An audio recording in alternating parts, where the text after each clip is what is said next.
Good afternoon. It's now 12 o'clock and we're starting the afternoon off with this, a live look outside in downtown Indianapolis. Slightly cool right now, but boy, oh boy, looking ahead, we are in for a treat.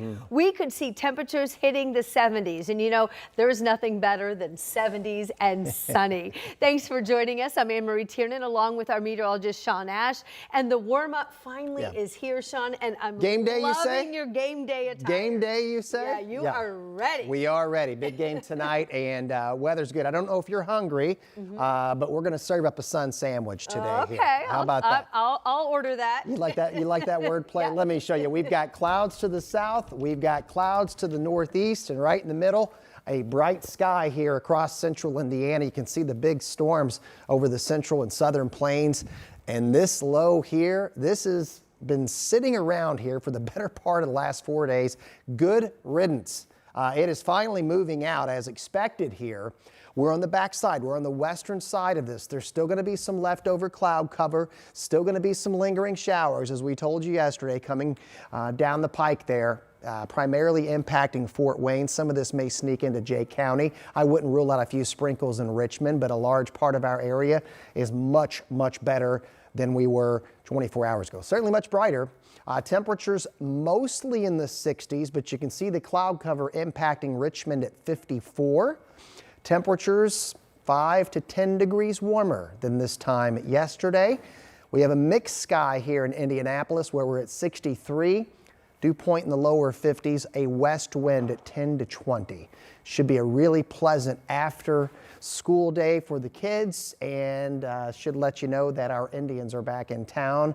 They are taking on the Columbus Clippers tonight. Beautiful baseball weather at Victory Field, 6:35 on that first pitch.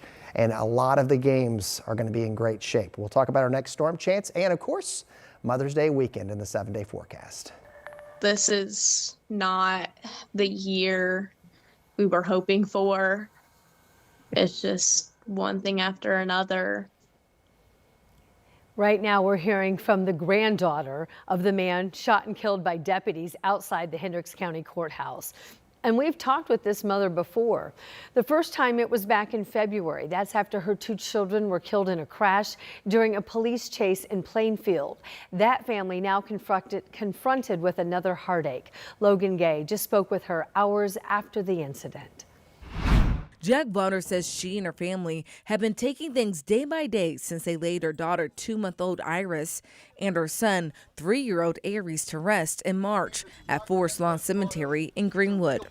Now, again, the family's facing another unimaginable tragedy. This is not the year we were hoping for. It's just one thing after another. She says she had just gotten home from her job when she received a phone call telling her she needed to head back to Plainfield. An officer called me around 3 o'clock and just said, "Hey, we're at your grandfather's house. It's urgent. We need you to come by. We need to talk to you." She called her dad, and they both met at her grandfather's house. By the time she pulled up, her dad was already receiving the news. It was made pretty clear to me that my grandpa Mark had passed. But how he passed was something she did not expect. According to detectives, a Hendricks County Sheriff's deputy shot and killed 65-year-old Mark Balter outside of the Hendricks County Courthouse in Danville. Police say 2 deputies were taking multiple inmates from a van and into the courthouse when they say Mark allegedly pulled a gun and pointed it toward the deputies and inmates, firing at least 1 shot. State police say deputies fired back, hitting Mark. He died at the scene. We can't say for certain why he was there, and right now we're working with the police to help them figure it out.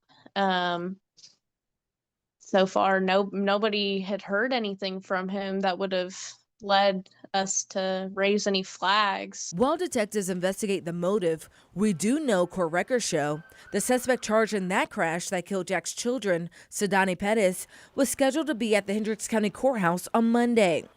Jack says she was not there because she knew the date had been changed. They're working on getting a warrant to see if maybe he left a note in his home. But one thing Jack is certain of is her love for her grandfather and his love for his family. He cared very deeply for my children, and he just always has family in his heart. Jack says her grandfather Mark had been struggling with his physical and mental health for a while, even before the crash. As more information comes out, she hopes people keep all of this in mind. Check in on your family because they might not be doing as well as you think.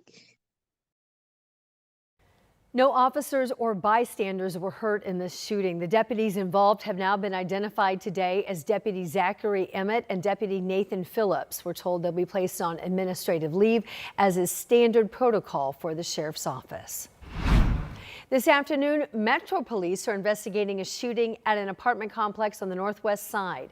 This is at the Cambridge Square North Apartments near Township Line Road and West Lane Road. A police report says a man was shot and taken to the hospital. Right now, we're working to learn more about his condition. Police tell us he is stable. The report also mentions damage to other apartments nearby, so we're also reaching out to IMPD for any updates as their investigation now is underway. A former teacher's aide now is expected to change her plea deal in a neglect case involving a special needs student on the west side at Brownsburg. Deborah Knipe now is accused of neglect of a dependent after a 7-year-old student was allegedly forced to eat his own vomit.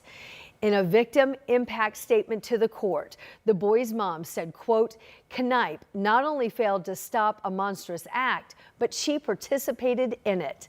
The student's teacher, Sarah Seymour, was just sentenced in the case. Her license is now revoked and she received a suspended sentence. Knipe is in court at 1 o'clock this afternoon. We'll keep you updated on the developments there. Also, a proposal to allow smaller schools to merge sports teams has now been voted down by the IHSAA board. The principal at Union Junior Senior High proposed that change back in February. It would have allowed 2 smaller member schools to team up for athletic purposes. While it did move forward at this board of directors meeting, the commissioner says this isn't the last idea that we'll see and have a discussion about it. Yeah, that proposal had significant discussion today, and it will still have some further discussion. It didn't pass in its current form today, but I suspect we'll continue to look at opportunities for those types of proposals to come forward in the future. Now, the board did approve a change to school transfer rules for high school athletes. Students now will be allowed to change schools for sports reasons without any restrictions on eligibility. That is a new change that takes effect in June, impacting the 2025-26 school year.